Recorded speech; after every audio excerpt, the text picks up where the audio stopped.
자, 오늘은 하나님의 전략 성도운동에 대해서 말씀을 나누도록 하겠습니다. 본문 말씀 같이 읽어볼게요. 계시록 5장 10절입니다. 시작.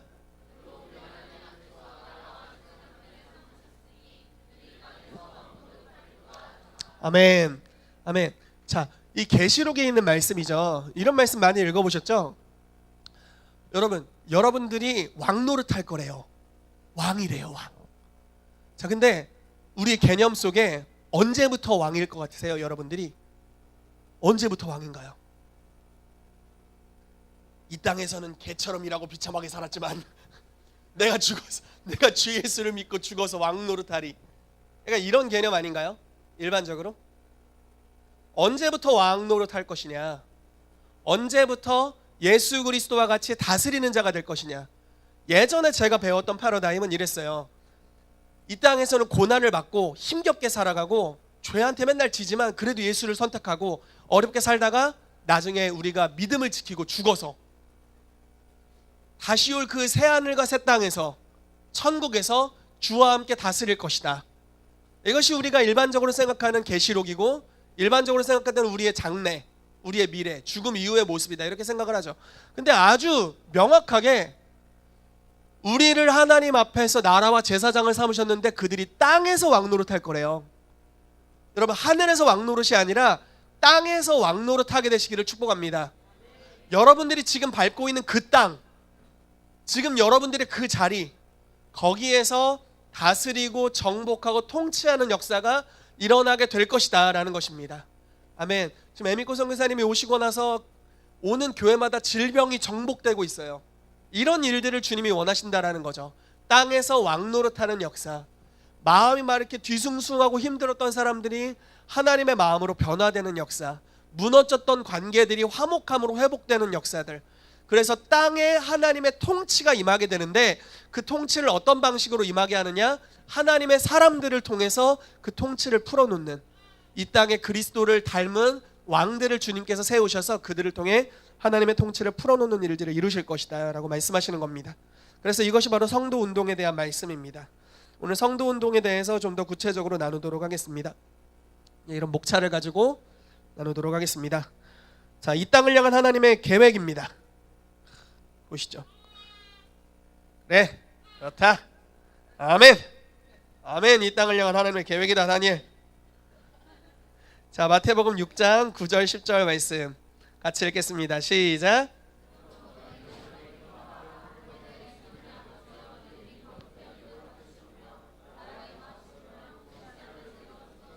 땅에서도 이루어지이다. 아멘. 이 말씀에 아주 명확하게 나와 있죠. 이 땅을 향한 하나님의 계획은 이것입니다. 나라가 임하시고 뜻이 하늘에서 이루어진 것 같이 땅에서 이루어지는 것, 그것이 하나님의 계획입니다. 마태복음 3장 2절에 예수님이 처음 선포하신 설교 내용이 나옵니다. 회개하라, 천국이 가까이 왔다. 그래서 하나님의 이 땅을 향한 계획과 목적은 무엇이냐? 천국이 이 땅에 임하는 것, 다른 말로 해서 이 땅이 하나님의 나라와 동일해지는 것, 그것이 하나님의 계획인 줄로 믿습니다. 그런데 여러분, 제가 이제 근래에 이제 Hine 컨퍼런스가 있었고 최한 목사님이 작년인가 재작년에 메시지를 선포하신 게 있어요. 어떤 거였냐면 자기의 삶은 한 번도 빈궁한 적이 없다, 이렇게 자랑스럽게 얘기하시더라고요. 난 좀 있었던 것 같은데요, 없다고 그러시고, 그러면서 뭐라고 말씀하시냐면 자기의 삶은 항상 마태복음 28장 말씀에 완전히 정렬되어 있다. 자기가 그리스도를 만나기 전엔 죄를 참 많이 지었지만 예수를 만나고 나서 자기가 예수님을 영접하고 나서는 그 말씀, 물론 죄와 연약함이 있지만 마태복음 28장 말씀이 내 삶의 부르심과 목적이 되었고 한 번도 거기로부터 벗어난 적이 없다. 그러므로 내 삶엔 궁핍함이 없이 항상 번영과 하나님의 은혜가 넘쳤다라고 말씀하더라고요. 여러분, 하나님의 나라가 이 땅에 임하는 것이 하나님의 목적입니다. 그리고 이것에 정렬되어 있느냐, 이것이 과연 여러분들의 삶에도 목적이 될 것이냐, 이것에 따라서 여러분들이 잘 되고 안 되고가 결정될 줄로 믿습니다. 여러분, 성도운동이라는 것은 이런 거예요. 성도가 땅에서 왕노릇하는 것에 대한 것입니다. 즉 왕노릇은 내 성품과 기질과 내 육적 권능으로는 불가능해요. 하나님의 권능이 임해야 되고 하나님이 어떤 분이신지 계시가 와야 되고 그 계시를 쫓아 내 모습이 하나님의 형상과 같이 바뀔 겁니다. 그러면서 왕의 형상이 입혀지면서 주님의 권능과 능력으로 왕노릇을 하는 거예요. 근데 그 왕이 평강의 왕이시고 온유한 왕이시기 때문에 강압하지 않으시죠. 가장 부드러우시면서도 가장 강력한 통치를 이 땅에 풀어내시는 분인 줄로 믿습니다. 그런데 그러한 계시와 능력들, 성도운동을 행하시겠다는 것은, 이제 교회 성도운동을 풀어내시겠다는 것은 저와 여러분들에게 그런 권능이 임할 것이다 라고 말씀하는 겁니다. 막 권능이 임할 거예요. 공급자로서의 부르심이 있는 사람들은 막 재정에 관한 지혜들이 오기 시작할 거고요. 창조자, 무언가 아티스트로서의 부르심이 있는 사람들은 저렇게 소리칠 것이고요. 부르심이 있는 사람들은 하나님의 창조적인 지혜들이 계속해서 임하게 될 것이고, 그러니까 여러 각 영역의 하나님의 권능들이 오게 될 것이다 라는 거예요. 그것은 집단적으로 임하는 권능입니다. 그래서 여러분들이 이때 마음이 열려있고 믿음으로 받길 원한다면 그 권능이 실제적으로 여러분들에게 임할 거예요. 이것은 교회 안에서 나타내길 원하시는 주의 권능을 넘어서는 거죠. 교회 밖에서, 교회 안에서 왕노릇하리라 아니죠. 땅에서 왕노릇하리라, 여러분들이 밟고 있는 지경에서 왕노릇하리라 라는 것입니다. 그런데 그 하나님의 권능과 능력이 임하는데 가장 중요한 것이 무엇이냐? 과연 내 삶의 목적도 하나님의 목적과 정렬되어 있느냐라는 거죠. 여러분, 바나바라는 사람은 사도, 나중에 이제 바울과 함께 사도로서 파송이 되어서 이방인 선교를 하죠. 바나바라는 사람은 사도로 파송되기 전에 자기의 재정의 전부, 그러니까 부유했던 것 같아요. 재정의 전부를 하나님께 드리는 일을 합니다. 그런데 그 당시에 그렇게 하는 사람들이 많았던 것 같아요. 제가 느끼기에는. 그리고 그렇게 하는 사람들이 굉장히 많았을 뿐만 아니라 그렇게 했을 때 하나님이 주시는 특별한 은혜들이 있었던 것 같아요. 그러니까 그걸 모방하려는 사람들도 일어났습니다. 저 사람이 저렇게 하니까 복을 받네, 나도 한번 따라해야지, 이런 사람들이 일어났던 것 같아요. 그러니까 그 중에 아나니아 삽비라 같은 사람들도 있었던 거죠. 그래서 아나니아 삽비라는, 제가 제 재산을 다 팔았어요 하고 주님께 드렸는데, 물론 사도들이 명령한 것도 아니에요. 예수님께서 명령하신 적도 없어요. 그런데 그냥 자발적으로 그렇게 한 것이고 하나님이 그렇게 한 사람들의 삶에 복과 은총을 내려주신 거였죠. 자발적인 헌금이었는데 그걸 따라한 거예요, 아나니아 삽비라가. 근데 목적이 달랐어요. 바나바는 하나님을 사랑하고 하나님께 감사하고 자기의 소유를 팔아 가난한 자들을 섬기는 마음으로 드렸죠. 그러나 아나니아 삽비라는 달랐어요. 무언가 다른 것을 얻으려고 한 것이죠. 그리고 불의한 마음으로 재물을 드렸고 그들에게 돌아온 것은 다른 것이었습니다. 빠이빠이 이렇게 하게 되었어요. 그들의 목숨이 거두어지게 되었죠. 여러분, 권능이 임하는 시간입니다. 그리고 여러분들이 그 권능을 받을 것입니다.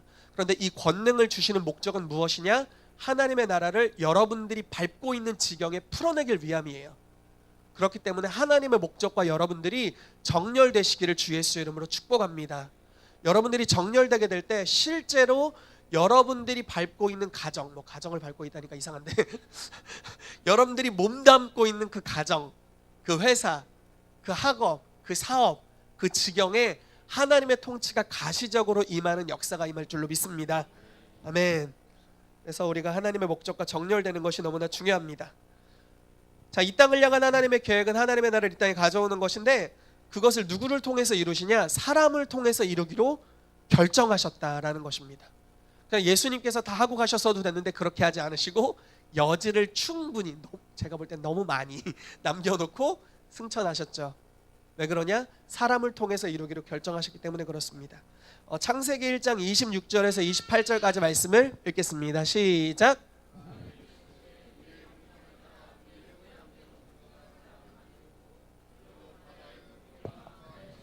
가축과 온 땅과 땅에 기는 모든 것을 다스리게 하자 하시고, 하나님이 자기 형상 곧 하나님의 형상대로 남자와 여자를 창조하시고 복을 주시며 하나님이 그들에게 이르시되 생육하고 번성하여 땅에 충만하라. 땅을 정복하라. 바다의 물고기와 하늘의 새와 땅에 움직이는 모든 생물을 다스리라 하시니라. 아멘. 이게 바로 이게 왕이 하는 역할을 말씀하시는 거죠. 생육하고 번성하여 땅에 충만하고 정복하고 다스리는 것. 우리가 다 알겠지만 하나님께서 에덴 동산을 만드시고 이제 지구의 한 영역에 에덴의 동산을 창설하시고 아담과 하와를 두셨습니다. 그리고 그 에덴이라는 동산은 하늘과 연결되어 있는 장소였죠. 그래서 하나님이 오르락내리락 하셨던, 제가 생각할 땐 천사들이 오르락내리락 했던, 그리고 여러분 문명의 발원지에는 항상 큰 강이 있습니다. 한국은 한강, 평양은 대동강 뭐 이런 거 있잖아요. 이집트는 나일강, 뭐 이렇게 어느 지역 뭐 유프라테스강 뭐 이런 거 있잖아요. 에덴은 강이 4개나 흘렀어요. 얼마나 비옥했는지를 이야기하는 거죠. 뭐 유프라테스, 뭐 비손, 뭐 등등등등 이런 강들이 흐르고 4개의 강이 흐르고 있는 아주 번영한 번성된 땅이었습니다. 그런데 아담과 하와를 창조하시고 그곳에 두시고 농작물을 심을 필요도 없는, 그냥 있는 거 따먹기만 해도 충분히 배부르고 충분히 평생 먹고 살 수 있는 그런 하나님의 나라를 완전히 보여주는 듯한 땅의 모습을 주님이 창조해 주시고 아담과 하와를 다스리는 자로 두셨다라는 거죠. 근데 여기서 그치길 원하신 것이 아니죠. 아담과 하와는 하나님의 형상과 모양을 갖고 있는 자들로서 지구의 남은 영역이 있었습니다. 아직 하나님의 통치 안으로 들어가지 않은 땅들의 여지가 남아 있었다라는 것이죠. 그리고 아이러니하게도 하나님께서 여러 이제 뭐 예언서나 보면요, 이제 마귀라고도 하는 뭐 사단이 천국에서부터 쫓겨나서 어디로 쫓겨났냐? 지구로 쫓겨났어요. 그런데 지구에 대한 그의 권세는 없는, 능력은 있으나 합법적 권세를 가지지 못한 채로 지구로 쫓겨납니다. 아담과 하와를 왕으로 임명하셨을 때는 어떤 것이 내포되어 있냐? 마귀를 정복하고 다스려라. 그리고 그들로 말미암아 땅이 혼돈하고 공허하고 흑암의 깊음 위에 있었던 그것이 하나님의 충만한 나라의 모습으로 완전히 바뀌어지도록 아담아 네가 부르심을 받았다.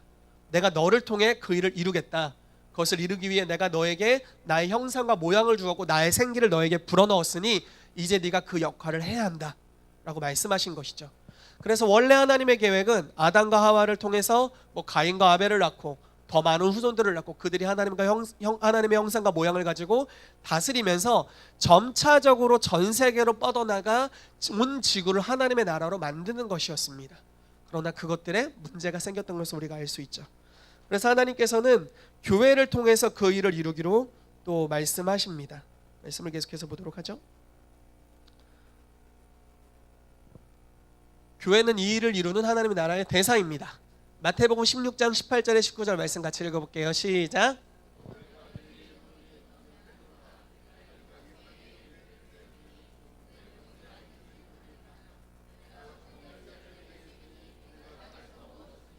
하늘에서도 매일 것이요 내가 땅에서 무엇든지 풀면 하늘에서도 풀리리라 하시고.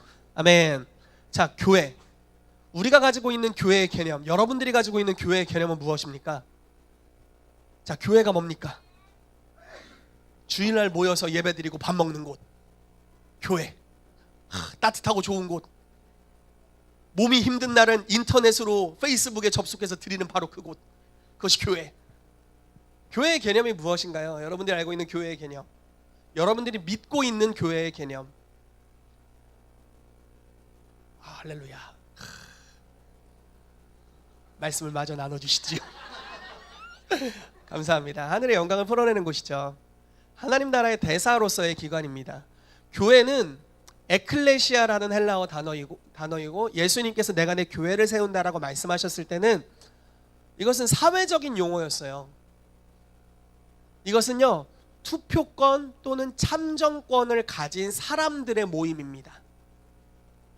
무슨 말이냐면요, 국회의원들의 모임 같은 거예요. 여기서 의제를 내고 무엇을 하기로 결정하면 나라에서 시행되는 권력기관이었어요. 그게 교회입니다. 예수님께서 이렇게 말씀하시죠. 내가 내 교회를 세울 것이다. 너희가 땅에서 무엇인지 매면 하늘에서 매이고 땅에서 풀면 풀리리라. 이 땅의 무언가를 누가 결정하냐?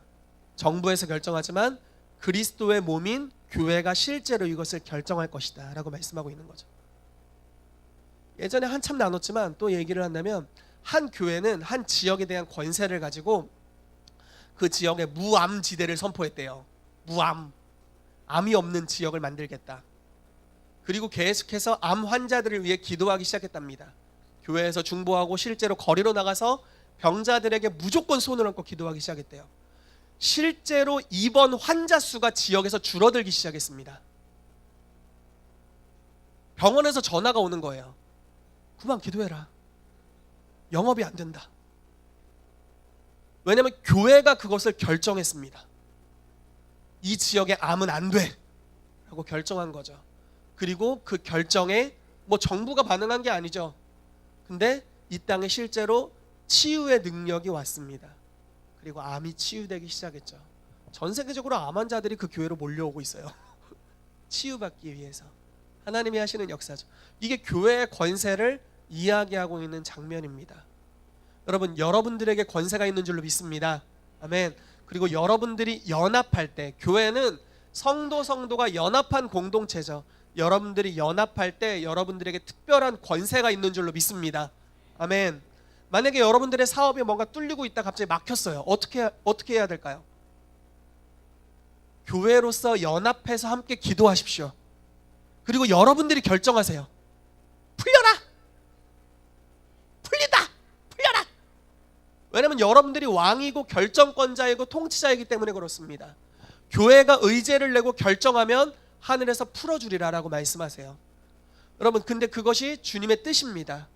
왜냐하면 우리가 번영케 되는 것이 주님의 뜻이기 때문에 그렇습니다. 여러분들 중에 아픈 자가 있으면 어떻게 해야 됩니까? 야고보서 이렇게 말하죠. 장로들을 초대해라. 기름을 발라라. 그리고 기도해라. 그럼 주께서 고쳐주실 것이다. 믿음의 기도는 병든 자를 구원하리니 주께서 저를 일으키시리라 라고 말씀하고 있습니다. 그렇기 때문에 병을 치유하는 것에 대해 결정을 여러분들이 하는 거예요. 혹시 주님이 원하시면 고쳐주실까 하나이다. 이런 것이 아니라 혹시 주님이 원하시면 제 사업이 좀 돌파될까 하나이다. 이런 게 아니라 주님은 벌써 하늘에서 풀어놨어요. 하늘에서 결정을 했어요. 너희들이 잘 되는 것이 나의 뜻이야. 너희들이 치유받는 게 내 뜻이란다. 그러므로 이제 이 땅에서는 네가 결정해. 아멘. 이것이 바로 성도에게 주신 권세고 교회에게 주신 권세입니다. 여러분들의 자녀 잘 되길 원하세요? 정말 잘 되길 원하세요? 조금 혼나야 되지 않아요? 그러기 위해 암에도 한번 걸려봐야 되고, 어머나, 다리도 한번 부러져 봐야 되고, 다리 몽둥이 한번 부러져 봐야 되고, 그래야 되나요? 아니잖아요. 하나님은 우리보다 훨씬 더 선하신데 그러실 리가 없다라는 거죠. 하나님은 너무 선하신 분이십니다. 그리고 여러분들은 모두 하나님의 자녀들이에요. 가끔 고난을 선용하십니다. 때로 어떤 고난들은 우리의 죄로 인한 고난들인 경우도 참 많습니다. 그리고 예수를 위한 부득이한 고난인 경우들도 있죠. 그렇지만 하나님의 본래의 마음은 우리에게 가장 좋은 것을 주기를 원하십니다. 그리고 그것에 대해서 여러분들이 결정할 수 있다라는 것입니다. 여러분들의 자녀를 향해서 뭐 이렇게 우리가 좀 겸손한 축복을 할 수 있겠죠. 주님, 우리 아이가 잘 됐으면 좋겠나이다. 주님의 뜻이라면. 이렇게 기도할 수 있겠죠. 그런데 이거는 믿음의 기도는 아닌 것 같아요. 진리를 아는 사람의 기도는 아니에요. 진리를 아는 자는 이렇게 기도할 수 있겠죠. 우리 아이가 잘 되는 것은 주님의 뜻입니다.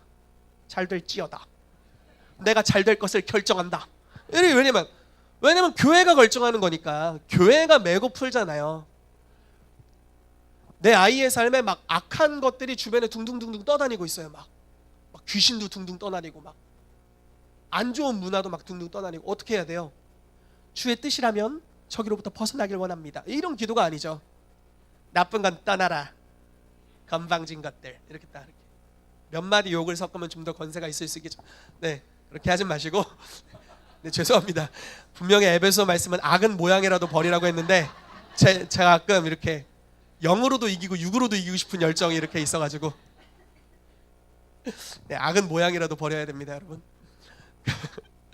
어찌됐건 결정할 수 있는 권한과 권세가 저와 여러분들에게 있다라는 것입니다.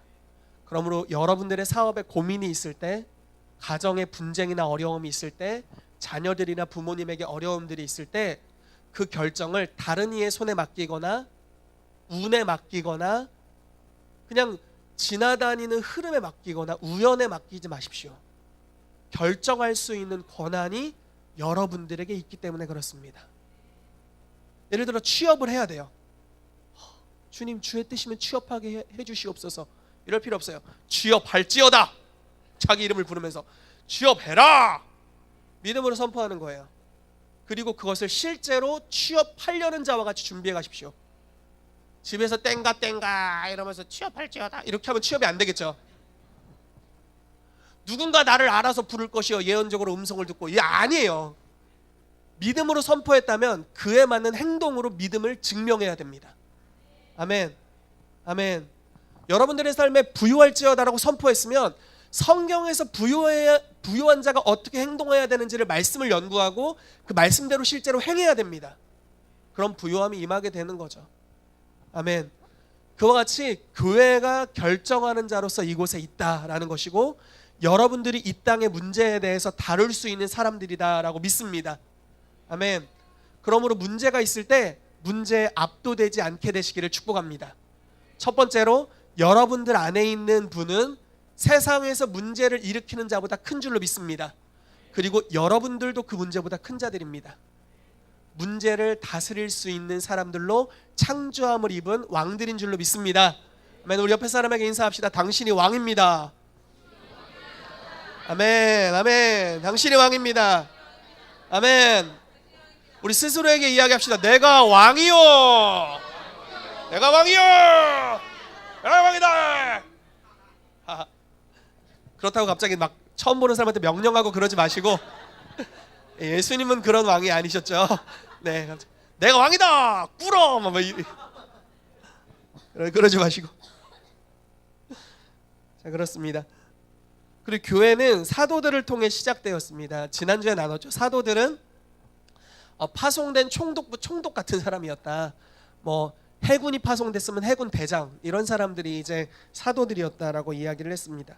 사도들의 목적은 그들에게 할당된 구역을 하나님의 나라로 바꾸는 것. 교회와 목적이 동일합니다.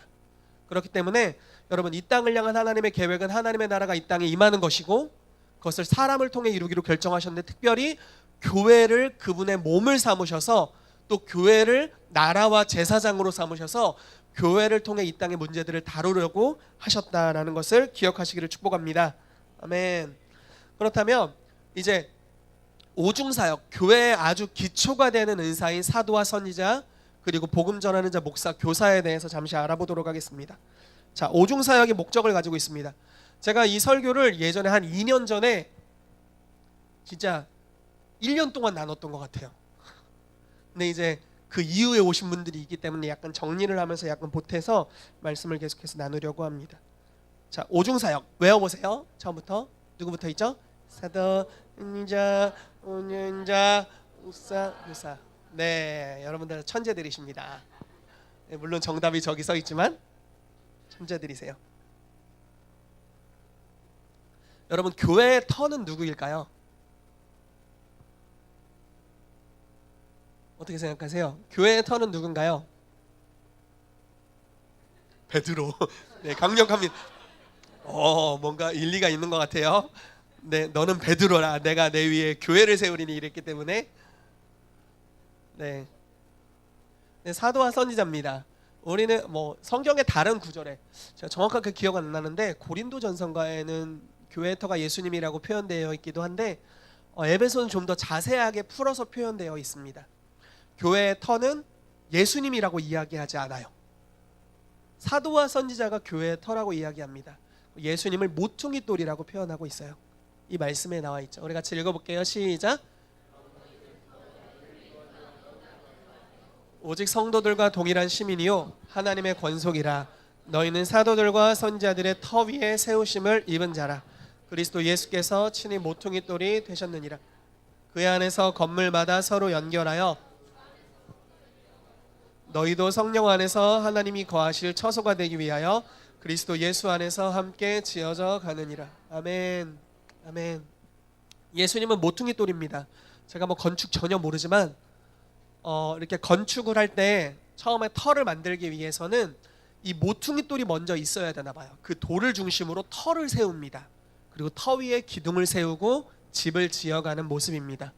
바울은 텐트 메이커 출신이죠. 그러니까 집 짓는 사람이었어요. 지금의 텐트 만드는 사람은 이렇게 텐트 공장, 약간 그런 느낌일 텐데, 이 당시의 텐트는 가죽으로 지어지는 실제로 사람들이 사는 집이었답니다.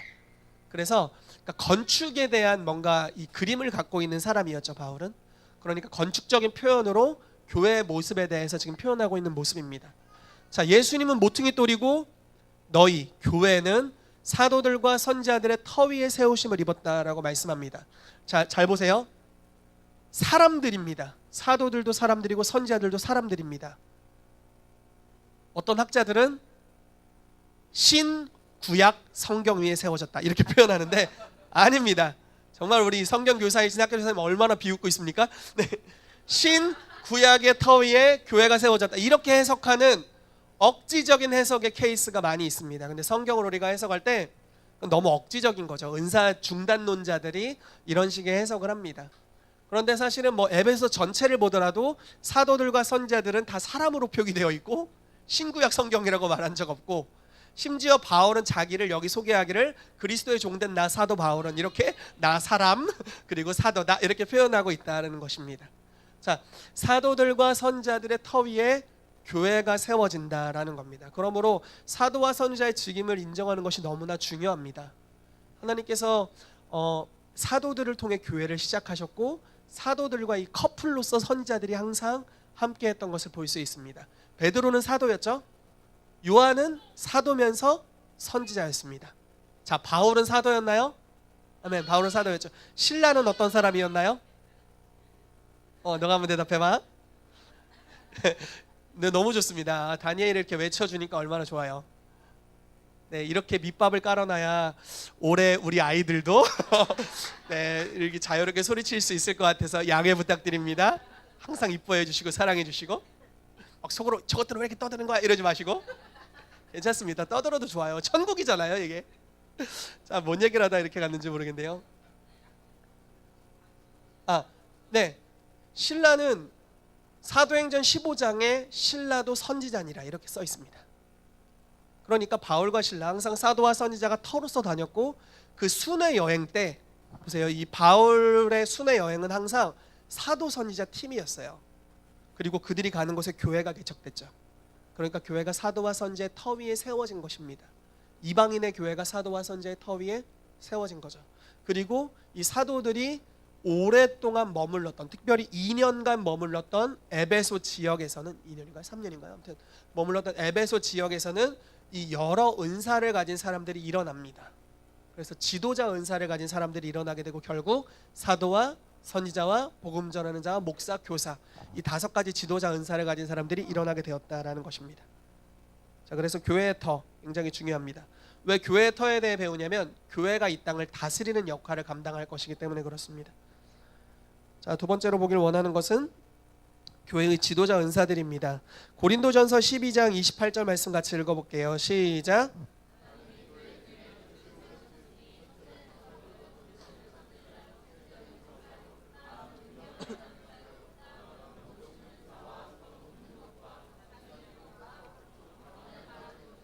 아멘. 하나님이 교회 중에 몇을 세우셨는데 첫째는 사도요, 둘째는 선지자요, 셋째는 교사요 이렇게 말씀하고 있습니다. 자, 첫째는 사도요. 여기서 첫째는 말 그대로 첫째, 제일 중요하다, 사도 이렇게 얘기하는 원어적인 단어를 쓰고 있습니다. 그래서 교회 지도자 은사에 대해서 이 3가지를 표기하고 있는데 여기서 교사는 아마 목사와 함께하는 교사를 표현한다라고 보는 것이 맞을 겁니다. 에베소 4장에는 좀 더 이것이 자세하게, 이 지도자 은사가 자세하게 표현되어 있습니다. 4장 11절 12절 같이 읽어볼게요. 시작. 그가 어떤 사람은 사도로, 어떤 사람은 선지자로, 어떤 사람은 복음 전하는 자로, 어떤 사람은 목사와 교사로 삼으셨으니 이는 성도를 온전하게 하여 아멘. 아멘. 자, 사도, 선지자, 복음 전하는 자, 목사, 교사를 세우셨습니다.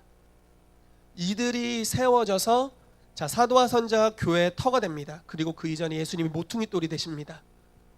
모퉁이 돌이신 예수님과 연결된 사도와 선지자, 그리고 오중 사역자들이 지도자 은사를 가지고 교회의 터를 잡습니다. 터줏대감? 이렇게 표현하긴 그렇지만 터를 잡습니다. 그리고 성도들이 그 위에 지어져 갑니다. 우리 중에 누구도, 어떤 유명한 지도자도, 대단한 지도자도 5가지 기름 부으심을 다 가지고 있지 않고 앞으로도 그런 일은 절대로 일어나지 않을 것입니다. 예수님께서는 제한적으로 기름 부으심을 나누어 주셨습니다. 왜냐하면 우리가 서로를 필요로 하도록 그렇게 하셨다라는 것입니다.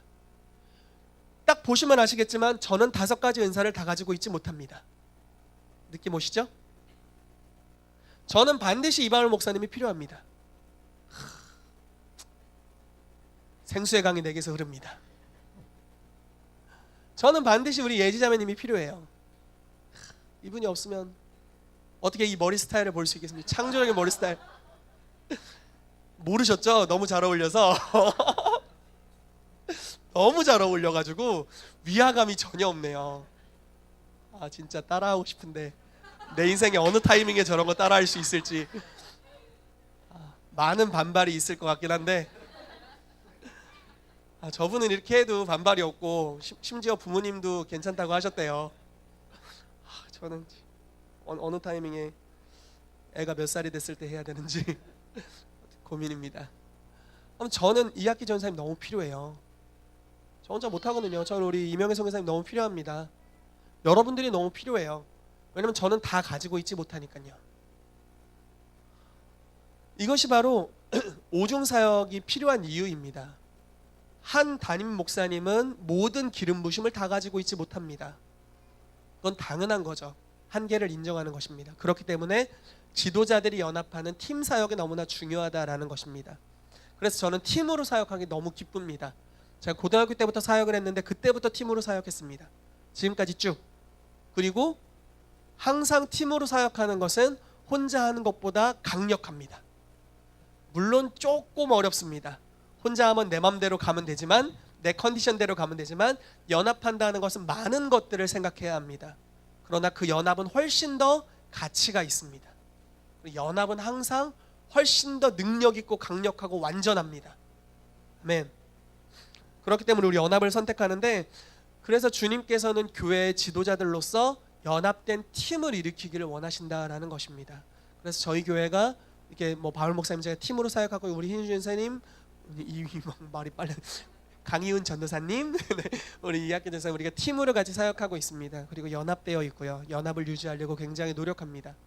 그리고 뿐만 아니라 오중사역팀을 만들었습니다. 사도팀, 선지자팀, 복음전환팀, 목사팀, 교사팀, 오중사역팀을 만들었고, 이 오중사역팀에서 기름 부으심을 증진시키고 있습니다. 그리고 계시를 나누고 있습니다. 나름의 영역을 막 파대고 있습니다. 제가 목사팀에 손을 놓은 지는 오래됐어요. 그러나 우리 강희훈 전사님이 아주 잘 해내고 계십니다. 이때 이런 거 한번 해줘야 되는 거 아닙니까? 네, 네, 목사팀 겸손한 척. 네, 좋습니다. 아주 목사님 같으세요. 아주 잘 해내고 계세요. 왜냐하면 제가 가지고 있는 기름 부으심은 한계가 있어요. 그리고 제가 교회에서 집중해야 되는 제 기름 부으심의 영역이 있습니다. 제가 목사팀의 영역까지 다 하지 못합니다. 그럼 제가 지금도 탈진하기 직전인데 탈진해 버렸을 것입니다. 저는 제게 할당된 영역을 할 뿐이죠. 그렇게 우리가 오중사역이 이렇게 하나하나씩 세워져 갑니다. 그리고 이 5가지 기름 부으심이 세팅되었을 때, 그리고 그 5가지 기름 부으심과 성도들이 관계 맺기 시작할 때 그 기름 부으심이 오게 될 것입니다. 제가 근래라기엔 너무 최근이라 제가 오늘 새벽에 책을 좀 읽었는데 네, 근래라기엔 너무 최근이라 그 책에 이렇게 써 있더라고요. 어느 교회 담임 목사님은 자기가 오중사역을 다 세팅할 수 있는 것처럼 외부 강사를 한 번도 초대하지 않는다. 그러나 그런 일은 절대로 일어날 수 없다. 이렇게 저자가 말씀해 주셨어요. 절대로 일어날 수 없죠. 그 담임 목사님에게 없는 기름 부으심의 강사를 계속 초대해야 된다 라는 것이고, 그렇게 될 때 우리는 모든 영역의 기름 부으심을 받을 수 있다라는 것입니다. 최근에 이갈렙 선교사님 오셨을 때 여러분 좋으셨죠? 네, 그 대구 아저씨셨는데 어느 날 쫄바지를 입고 춤을 추는 분이 되셨다고 이렇게 말씀해 주시면서 말씀 나누셔서 너무 좋았습니다. 다음 주에 에미고순 선교사님 모실 때 정말 좋을 겁니다. 처음에는 이렇게 생각했어요. 이분 정말 특이 독특하시거든요. 우리 교회가 감당할 수 있을까? 이런 생각이 들었는데, 그 컨퍼런스에서 간증을 했는데 우리 삼자매들, 예지자매, 또 수아자매, 복영자매가 너무 재밌고 좋다는 거예요. 그걸 듣고 약간 확증으로 받았어요. 아, 여러분들도 재밌고 좋아하시겠구나, 이런 확증으로 받았고, 정말 독특한데 정말 강력합니다. 교회 안에서 흔히 듣지 못하는 말씀과 스피릿을 느낄 수 있을 거예요. 제가 함께 모여있는 그룹 어떤 얘기를 들었냐면, 유럽에 갔대요. 독일인가를 갔는데 교회가 너무 이렇게 건조하더래요. 그리고 굉장히 깔아져 있더래요. 그래서 다 데리고 우리 전도하러 나가자, 하나님이 어떻게 역사하시는지 보여주겠다, 데리고 나갔어요. 성도들을 다 데리고 나갔어요. 가서 이렇게 누구에게 전도를 해야 되나 이렇게 서성이고 있는데, 저기 굉장히 뭐라고 해야 될까요, 이제 노숙자신데 혈기가 다분하고 지나가는 모든 사람들을 치고 뭐 협박하고 욕하고 이런 분이 저기서 오더래요. 그래서 저 사람이다, 내가 복음을 전할 사람은 저 사람이야 하고 갔대요. 가서 그분 용어가 있어요. 프리퀀시라는 용어가 있는데, 이게 뭔가 이렇게 주파수를 맞춘다는 뜻이에요. 그래서 이분이 사랑의 주파수를 흘려보내야겠구나 이런 생각이 들더라고요. 저기 혈기 가득하니. 그래서 우와 이렇게 했대요. 따라하지를 못하겠어. 그냥 영어로 한 것도 아니고 뭐 아무것도 아니고 그냥 영으로, 그리고 소리로 사랑을 흘려보내야겠다는 마음을 가지고 그냥 앞에서 혈기를 부리며 주변에 시비를 걸고 오는 사람에게 야 이렇게 했대요. 그러니까 저 노숙자가 뭐야 저 사람은, 이런 식으로 쳐다보면서 계속 다가오더래요. 근데 자기는 사랑을 흘려보내야겠다 해서 계속해서 이렇게 음파와 함께 이 주파수를 흘려보내, 사랑의 주파수를 흘려보냈답니다. 하는데 갑자기 어느 정도 걸어오더니 울기 시작하더래요. 대박이죠. 그리고 복음을 전했고 그날 예수님을 영접했어요. 여러분, 이런 분 초대해야 되지 않나요? 제가 어디 가서 이렇게 하지 않거든요. 나 진짜 나 어때 그런 거 할 수 있을까. 진짜 여러분들 중에 그런 분이 일어나길 축복합니다. 저는 저의 직임에 힘쓸 테니 여러분들 중에 그런 분들이 일어나길 축복해요. 이런 소리가 거리에서 들려주길 축복합니다. 진짜 정말 독특한데 강력한 하나님의 사람이었어요. 이런 독특한 분들이 복음 전도자인가 봐요. 우리 교회도 이런 독특한 분들이 많았으면 좋겠습니다. 그러니까 이런 강사님들이 오셔야 되는 거예요. 그래야 여러분들이 살이 통통통통 찝니다. 영양분이 통통통통 이렇게 물이 오르고 이렇게 볼에서 그런 일들이 있습니다. 여러분 살찌게 되시기를 축복합니다. 아멘. 그래서 자꾸 말이 샜는데, 이 지도자 은사의 목적은 이것입니다. 성도를 온전케 하여 사역을 하도록 무장시키는 것. 성도를 성품적으로 능력적으로 준비시켜 줍니다. 무엇을 하도록? 사역을 하도록 준비시켜 줍니다. 그래서 그 기름 부으심 안에 연결되어 있을 때 우리가 자라날 수 있게 되고 우리가 무장될 수 있습니다. 그래서 이런 오중사역 팀을 위해서 계속해서 기도해 주시고, 교회에 정말 이런 표현이 좀 그렇지만 양질의 강사들이 오실 수 있도록 기도해 주시기 바랍니다. 그럼 교회가 정말 좋은 것들을 얻고 풍성하게 누릴 줄로 믿습니다. 아멘. 자, 그래서 이 오중사역이 세워지는 목적은 성도운동입니다. 방금 전에 나눴고요. 자, 그렇다면 성도운동이 세워지는 목적은 무엇일까요? 사회를 변혁시키기 위해서 성도운동이 필요합니다. 여러분, 교회에 다니는 모든 성도들의 숫자에 풀타임 사역자의 비율이 얼마나 된다고 생각하십니까? 교회에 녹을 먹고 사는 자들 비율이 얼마나 될까요?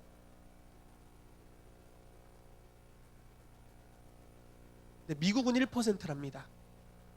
우리나라는 그거보다 좀 많을 것 같아요. 신학교가 하도 많아가지고 그래도 별로 안 되겠죠. 5%가 넘지 않겠죠. 자, 목사들이 성령 충만해서 세상이 변화될까요? 그런 일은 안 일어납니다. 교회는 바뀔 수 있겠죠. 그러나 세상이 변화되진 않습니다. 세상이 변화되려면 성령 충만한 성도들이 일어나야 됩니다. 그 영역에서 빛을 발하는 사람들이 일어나야 돼요. 옛날에는 어땠냐면 성령 충만한 성도님이 일어났어요. 그러면 그 성도님에게 가서 당신은 세상의 빛입니다. 세상을 변화시키십시오. 이렇게 하면 좋았을 것을 당신은 주의 종으로 부르심을 받았습니다. 이를 때려치고 신학교로 오십시오. 이렇게 했다라는 거죠. 빛을 발해야 될 사람들을 교회 안으로 다 신학교로 다 들여보내서 빛을 발할 영역을 놓쳤다라는 것입니다. 여러분 다 신학교 가려고 하지 마십시오. 제가 신학교 나왔지만 다 가려고 하지 마세요. 그러니까 부르심에 따라 움직이면 됩니다. 제가 생각할 때는 우리 요셉 형제님도 신학교 가라는 이야기 많이 듣지 않았을까요? 이름부터 요셉이잖아요. 얼마나 신학교 가라는 얘기를 많이 들었을까?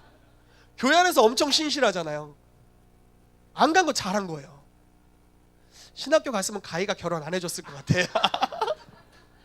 거기는 이제 일터 사역자를 기도했기 때문에 못했어요. 얼마나 인생에 탁월한 선택이었습니까? 여러분 다 신학교 갈 필요 없습니다. 그러나 부르심 받은 사람은 가십시오. 혹 이런 사람들이 있더라고요. 일해봤는데 일도 안 돼. 사업해봤는데 사업도 망했어. 그래서 신학교나 가야지.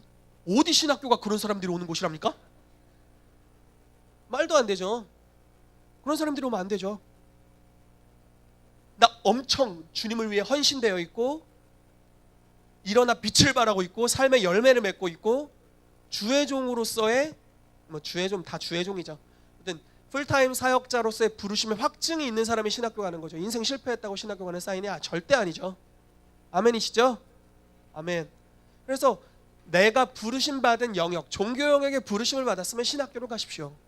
그러나 그렇지 않다면 여러분들의 일터의 전문적인 영역으로 가게 되시기를 축복합니다.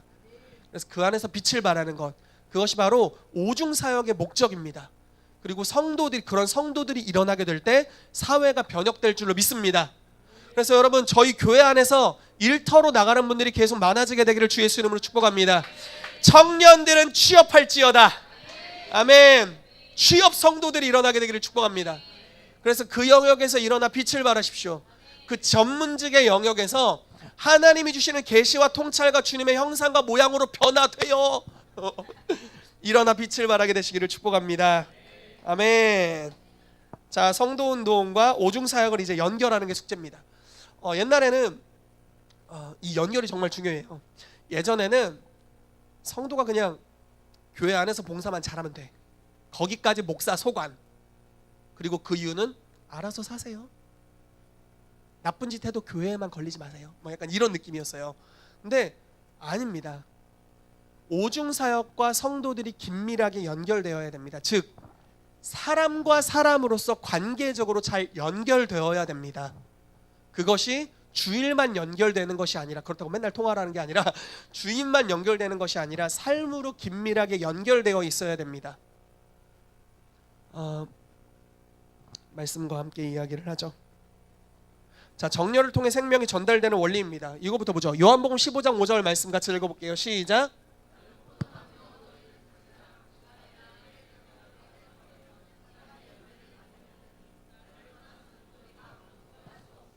자, 연결에 대해서 이야기를 하는데 관계를 통한 연결입니다. 자, 나는 포도나무요 너희는 가지라. 그가 내 안에 내가 그 안에 거하면 사람이 열매를 많이 맺나니 나를 떠나서 너희가 아무것도 할 수 없다. 예수님과 직접적으로 관계 맺고 있으면 열매 맺는다라는 겁니다. 주일 예배 잘 나오면 이런 얘기 없어요. 헌금을 많이 하면 이런 얘기 없어요. 물론 그게 신앙의 좋은 도구이고 좋은 모습입니다. 그런데 그것과 별개로 모든 경건의 행위를 다 하면서도 예수님과 관계가 끊어져 있을 수가 있어요. 여러분 잘 보세요. 누가복음 15장 말씀에는 탕자의 비유라는 것이 나옵니다.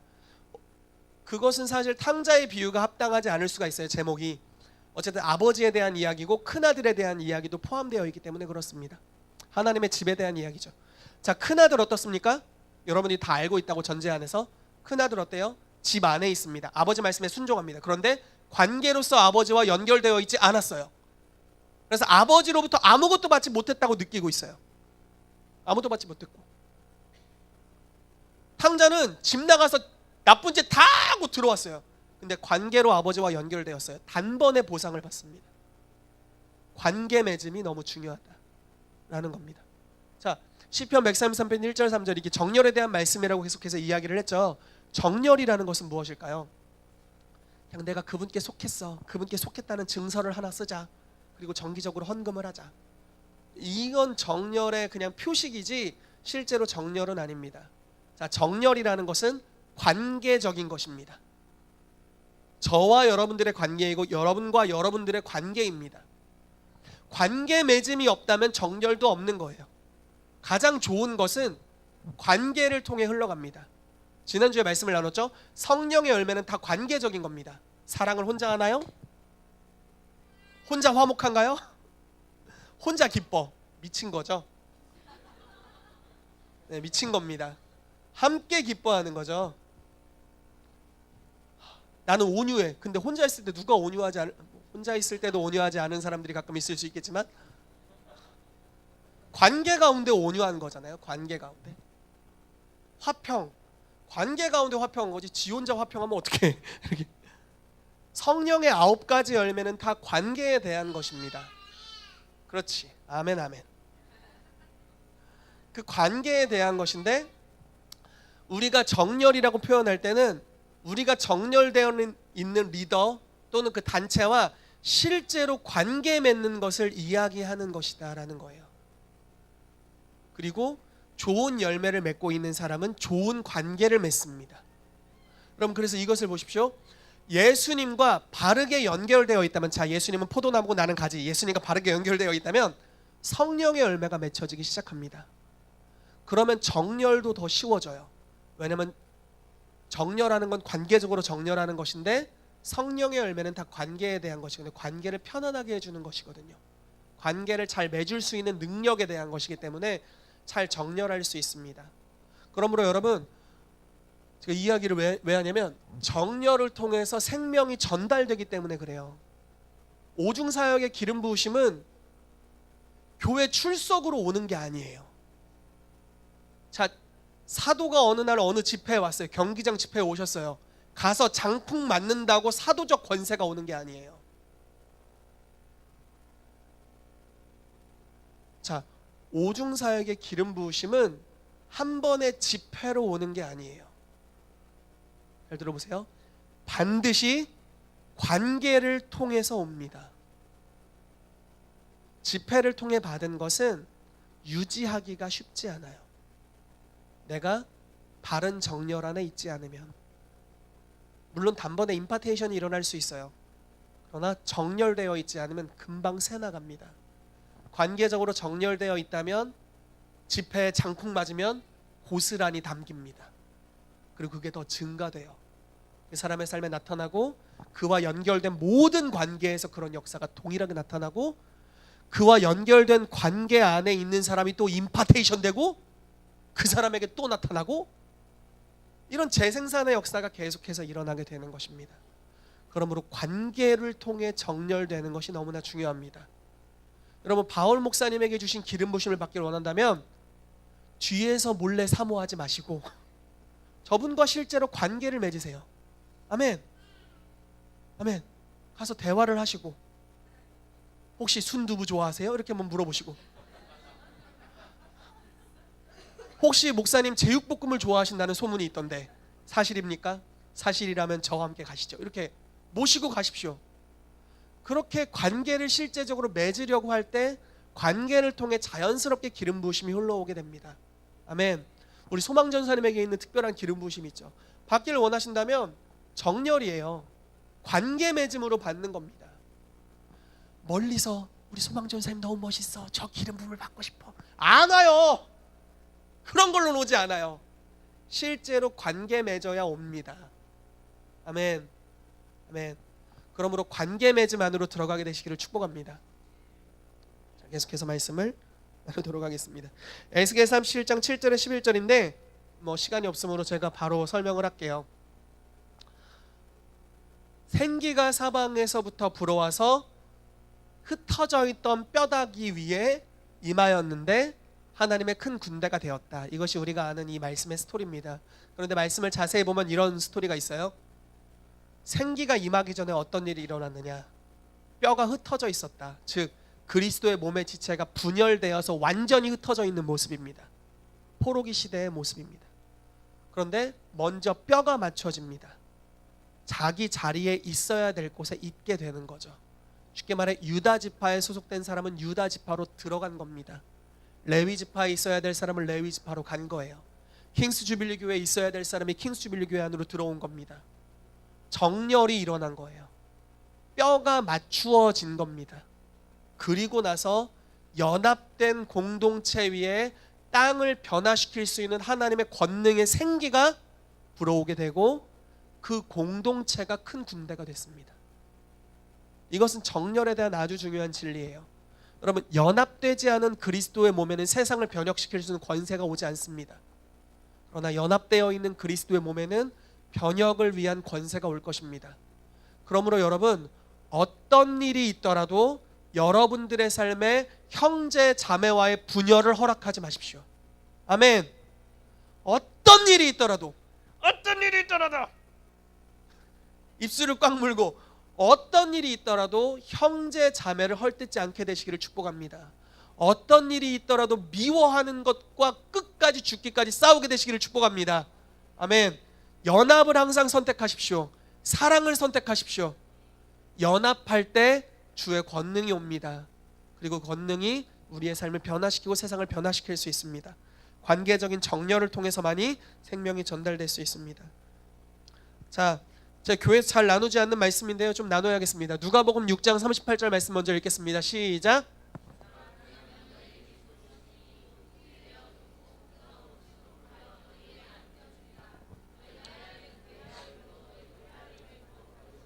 아멘. 갈라디아서 6장 9절 제가 읽어드릴게요. 가르침을 받는 자는 말씀을 가르치는 자와 모든 좋은 것을 함께하라. 제가 말씀을 가르치면서 이런 얘기를 한다니 참 뻔스럽고 기분이 좋습니다. 자, 이 말씀 진리라고 믿으세요? 제가 이 얘기를 왜 하냐면 이 뒤에 이분들을 좀 강조하려고 하는 건데 이래야 나도 피어갈 구멍이 있지. 다시 돌아오겠습니다. 말씀으로. 자, 보세요. 자, 이 이름 잠깐 훑어보시고 어떤 사람과 좋은 것을 함께 해야 될지 한번 훑어보시고, 가르침을 받는 사람은 가르치는 자와 남는 것을 함께하라, 뭐 이런 말씀 없고요. 집에서 남은 반찬을 함께하라, 이런 말씀 없고요. 내가 쓰다 남은 것을 버리느니 걔한테 줘라, 뭐 이런 말씀 없어요. 가장 좋은 것을 함께해라. 아멘. 이것이 정렬, 실제로 정렬하는 방법입니다. 저와 가장 좋은 것을 함께 하십시오. 이렇게 너무 불리하니까 오늘 안 넘어가니? 이분들과 가장 좋은 것을 함께 하십시오. 제가 예전에 어떤 교회에 대한 이야기를 들었습니다. 큰 대형 교회입니다.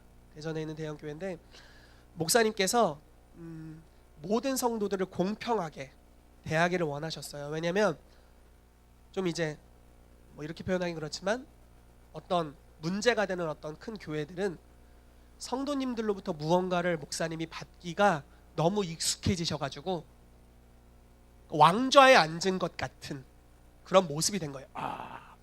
갖고 와 나에게 선물, 음식을 대접해줘, 약간 이런, 이게 너무 익숙해진 거예요.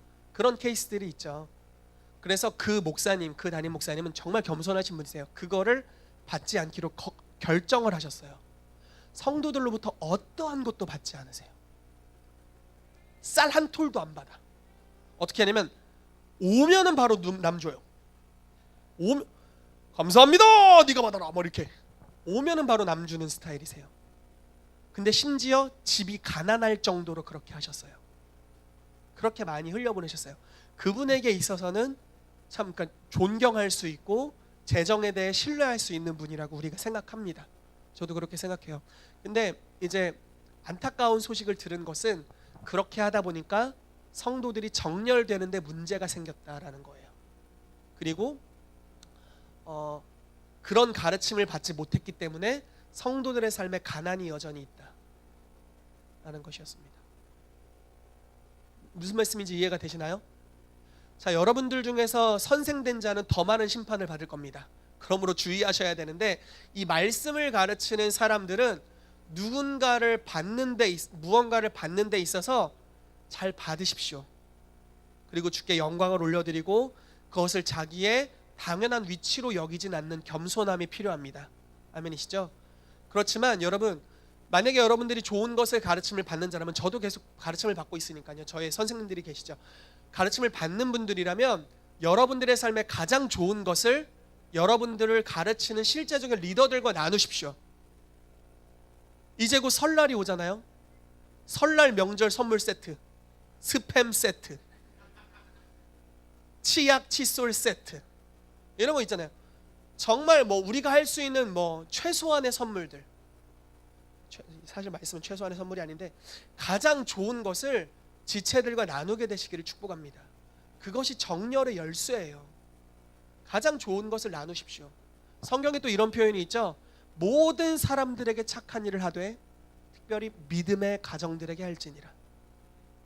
자, 우리가 어디를 가나 착한 일을 할 수 있어요. 그러나 믿음의 가정들에게 특별한 착한 일을 하래요. 동일합니다. 우리가 모든 사람들에게 좋은 것을 흘려보낼 수 있어요. 그러나 말씀을 가르치는 자들이 있다면, 여러분들의 영혼을 위해 수고하는 사람들이 있다면 그들과 가장 좋은 것을 함께 하십시오. 그럴 때 그 정렬을 통해 오게 되는 은혜들이 있습니다. 몇 주 전에 상필형제님과 함께 유성시장에 있는 칼국수집, 청년들은 결코 알 수 없는, 대전에 오래 사신 분만 알 수 있는 칼국수집을 갔습니다. 그런 것을 이야기하는 거예요. 관계를 향해 나오는 거죠. 너무 오래됐습니다. 이남욱 집사님과 함께 했던 순대국밥이 생각납니다. 그 맛과 냄새, 향내 잊을 수가 없습니다. 요즘 너무 집사님 바쁘시고 저도 너무 바빠가지고 그럴 시간이 많이 못 가졌는데, 그 냄새가 지금도 나는 것 같지 않나요? 이 순대국밥이 쿰쿰한 냄새, 그런 걸 통해서 우리가 관계 맺어가는 거죠. 서로를 알아가고 서로 가운데 사랑이 흘러가고 사랑과 함께 그 사람의 삶에 녹아내려져 있는 기름 부으심이 함께 흘러가고, 여러분 오중 사역자들과 관계 맺기를 기뻐하십시오. 제가 예지자매님을 엄청 칭찬하는, 속으로 칭찬하는 것 중에 하나는, 좋은 사람들이 있잖아요. 만약에 그리스도의 몸 안에 좋은 사람들이 있으면 그 사람들을 찾아가서 만나더라고요. 저는 굉장한 능력이라고 생각해요. 찾아가요. 저분이 차가 없기 전에도 찾아가셨는데 차가 생기고 나서는 더 열심히 찾아가고 계시고, 지난번에 미국도 다녀왔잖아요. 그 새로운 관계 맺는 분이 연결되어서 그분을 통해 또 이렇게 호스팅을 받고 너무 귀한 대접을 받고 다녀온 거거든요. 그렇게 만날 때 그분들에게 있는 기름 부심이 옵니다. 가장 좋은 것들이 오는 거죠. 이러한 것들이 우리 교회에 필요한 줄로 믿습니다. 그러므로 여러분, 아무쪼록 짠. 자, 2월 17일부터 시작할 거예요. 그런데 축복하는 것은 모든 성도님들이 이 소그룹 안에 다 들어가시기를 축복합니다. 주일날 할 겁니다. 주일날 뭐 2시 반 정도 시작해서 각자 알아서 끝날 텐데요. 들어가시길 정말 축복합니다. 그리고 그 안에서 하나님이 주시는 은혜를 누리십시오. 여러분, 이분들을 뭐 개인적 경건으로도 뛰어난 분들이시지만 개인의 경건에 그 사람으로 보지 않게 되시기를 축복합니다. 하나님이 세우셨고 하나님이 지목하시는 특별한 기름 부으심이 올 겁니다. 그리고 각 팀을 대표해서 세워졌습니다. 그 팀에게 주신 특별한 기름 부으심이 올 거예요. 그러므로 그 사람을 존중하시고 그 팀을 존중하시면서 그 그룹 안으로 들어가십시오. 그리고 가장 좋은 것을 함께 하십시오. 혼자서는, 전도서 말씀에 이렇게 표현되어 있어요. 한 사람이면 패하겠거니와 두 사람이면 맞설 수 있고 삼겹줄은 쉽게 끊어지지 않는다, 이렇게 표현되어 있는데, 자, 여러분들에게 예언합니다. 혼자 돌아다니면 죽습니다. 혼자 돌아다니면 죽어요. 패합니다. 혼자 다니지 마세요. 그러나 두 사람이면 능히 맞설 수 있고 삼겹줄은 끊어지지 않습니다. 그러므로 팀 안에 들어가시고 이분들을 존중해 주시기를 축복합니다. 같이 기도하도록 하겠습니다.